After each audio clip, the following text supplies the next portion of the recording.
A Christmas Carol by Charles Dickens, abridged by the author and adapted by Forfar Dramatic Society. Stave 4 and 5, The Last of the Spirits and a Changed Man.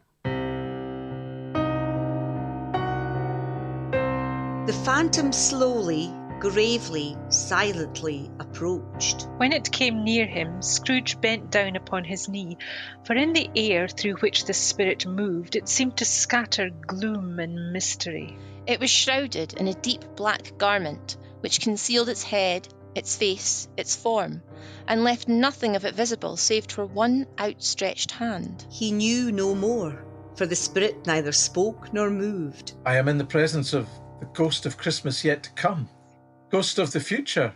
I fear you more than any spectre I have seen, but as I know your purpose is to do me good, and as I hope to live to be another man from what I was, I am prepared to bear you company, and do it with a thankful heart. Will you not speak to me? It gave him no reply. The hand was pointed straight before them. Lead on, the night is waning fast, and it is precious time to me, I know. Lead on, spirit. They scarcely seemed to enter the city, for the city rather seemed to spring up around them.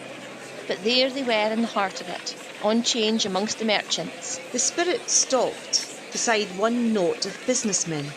Observing that the hand was pointed to them, Scrooge advanced to listen to their talk. No, I don't know much about it either way.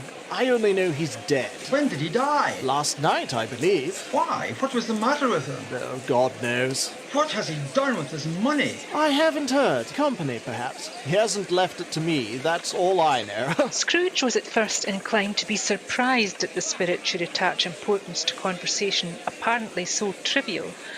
But feeling assured that it must have some hidden purpose, he set himself to consider what it was likely to be.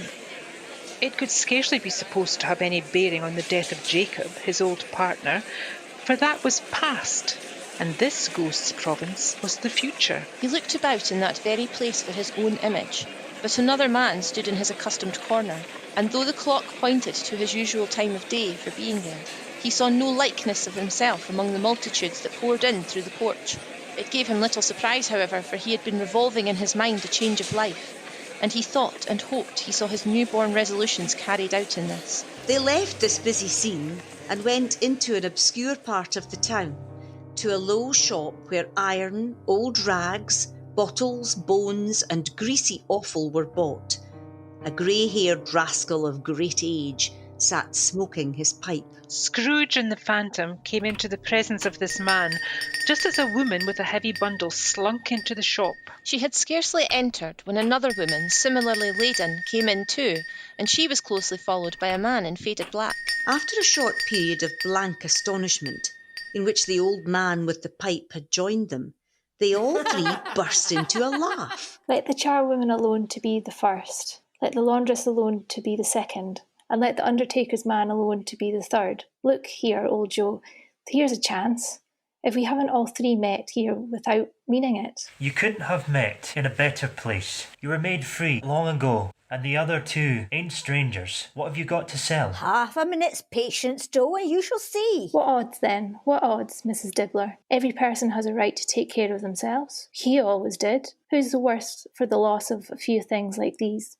Not a dead man, I suppose. No, indeed, ma'am. If he wanted to keep him after he was dead, a wicked old screw, why wasn't he natural in his lifetime? If he had been, he'd have had somebody to look after him when he was struck with death, instead of living gasping out his last there, alone by himself. It's the truest word that was ever spoke. Is a judgment on him. I wish it was a little heavier judgment, and it should have been. You may depend upon it. If I could have laid my hands on anything. Open that bundle, old Joe, and let me know the value of it. Speak out plain. I'm not afraid to be the first, nor afraid for them to see it. What do you call this?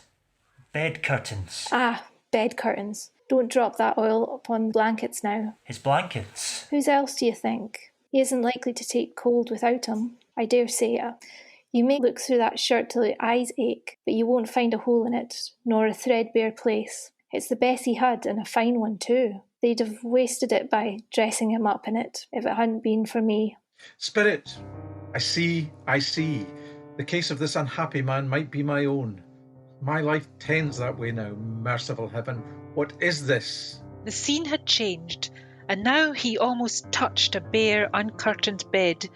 A pale light rising in the outer air fell straight upon this bed, and on it, unwatched, unwept, uncared for, was the body of this plundered, unknown man. Spirit, let me see some tenderness connected with a death, or this dark chamber, Spirit, will be forever present to me. The ghost conducted him to poor Bob Cratchit's house, the dwelling he had visited before, and found the mother and the children seated round the fire. Quiet, very quiet. The noisy little Cratchits were as still as statues in one corner, and sat looking up at Peter, who had a book before him. The mother and her daughters were engaged in needlework, but surely they were very quiet. And he took a child, and set him in the midst of them. Where had Scrooge heard those words? He had not dreamt them. The boy must have read them out, as he and the spirit crossed the threshold. Why did he not go on? The mother laid her work upon the table, and put her hand up to her face. The colour hurts my eyes. Colour? Oh, poor tiny Tim. They're better now again. It makes them weak by candlelight, and I wouldn't show weak eyes to your father when he comes home. For the world. It must be near his time. Past it rather, but I think he was walked a little slower than he used these last few evenings, Mother. I have known him walk with Tiny Tim upon his shoulders very fast indeed. So have I. But he was very light to carry, and his father loved him so that it was no trouble. And there's your father at the door. She hurried out to meet him, and little Bob in his comforter, he had need of it, poor fellow, came in. His tea was ready for him on the hob, and they all tried who should help him to it most. Then the two young Cratchits got upon his knees and laid each child a little cheek against his face, as if they said, "Don't mind it, father. Don't be grieved." Bob was very cheerful with them, and spoke pleasantly to all the family.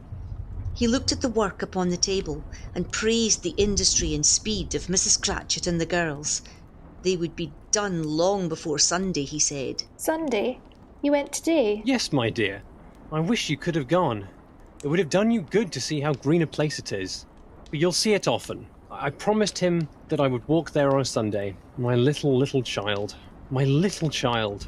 He broke down all at once. He couldn't help it. If he could have helped it, he and his child would have been farther apart, perhaps, than they were. Spectre, something informs me that our parting moment is at hand. I know it, but I know not how. Tell me what that man was, with the covered face whom we saw lying dead.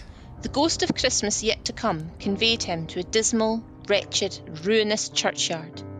The spirit stood among the graves and pointed down to one. Before I draw nearer to that stone to which you point, answer me one question.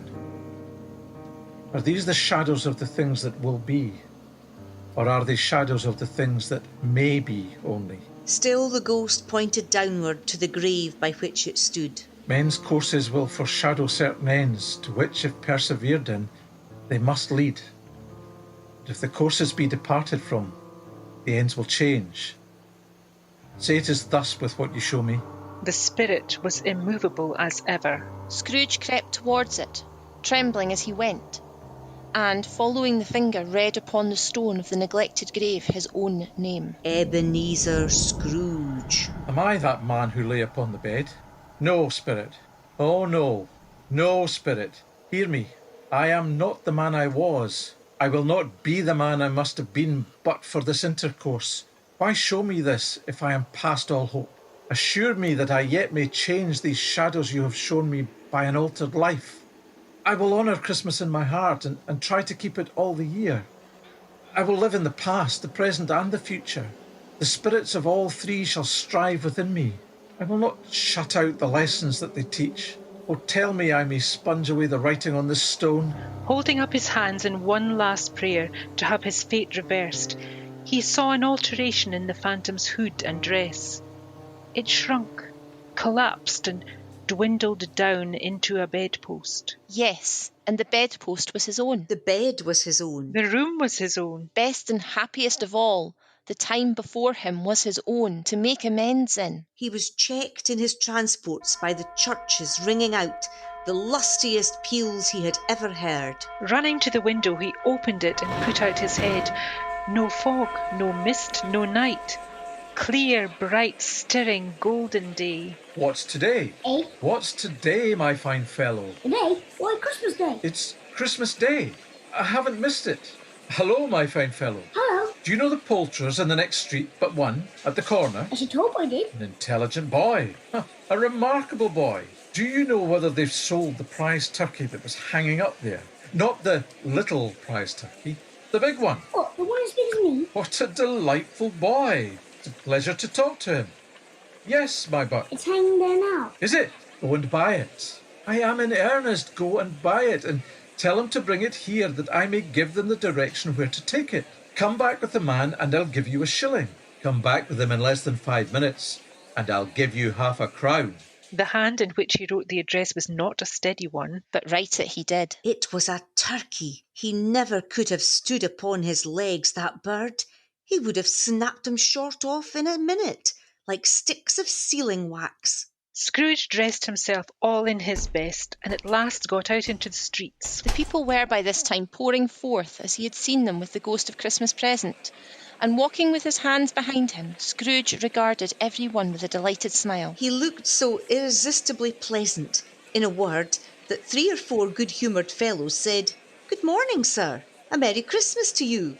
And Scrooge said often afterwards that, of all the blithe sounds he had ever heard, these were the blithest in his ears. In the afternoon he turned his steps towards his nephew's house.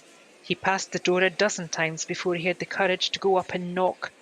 But he made a dash and did it. Is your master at home, my dear? Yes, sir. Where is he, my love? He's in the dining room, sir, with his mistress. He knows me. I'll go in here, my dear. Fred! Why, bless my soul. Who's that? It's I, your Uncle Scrooge. I have come to dinner. Will you let me in, Fred? Let him in. It is a mercy he didn't shake his arm off. He was at home in 5 minutes. Nothing could be heartier. Wonderful party, wonderful games, wonderful unanimity, wonderful happiness. But he was early at the office next morning. Oh, he was early there. If he could only be there first and catch Bob Cratchit coming late. That was the thing he had set his heart upon. And he did it. The clock struck 9, no Bob. 1:15, no Bob. Bob was full 18 minutes and a half behind his time. Scrooge sat with his door wide open, that he might see him come into the tank. Bob's hat was off before he opened the door. His comforter too. He was on his stool in a jiffy, driving away with his pen, as if he were trying to overtake 9 o'clock. Hello. What do you mean by coming here at this time of day? I am very sorry, sir. I am behind my time. You are? Yes, I think you are. Step this way, if you please. It's only once a year, sir. It shall not be repeated. I was making rather merry yesterday, sir. Now, I'll tell you what, my friend. I am not going to stand this sort of thing any longer. And therefore, I am about to raise your salary. A Merry Christmas, Bob. A merrier Christmas, Bob, my good fellow, than I have ever given you for many a year. I'll raise your salary and endeavour to assist your struggling family. And we will discuss your affairs this very afternoon over a Christmas bowl of smoking bishop, Bob. Make up the fires and buy a second coal scuttle before you dot another I, Bob Cratchit. Scrooge was better than his word. He did it all and infinitely more.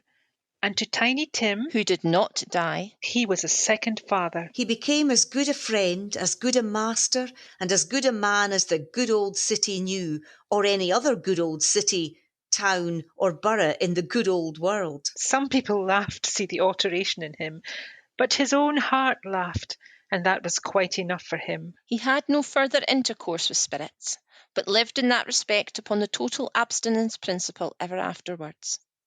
And it was always said of him that he knew how to keep Christmas well, if any man alive possessed the knowledge. May that be truly said of us and all of us. And so, as Tiny Tim observed, God bless us every one.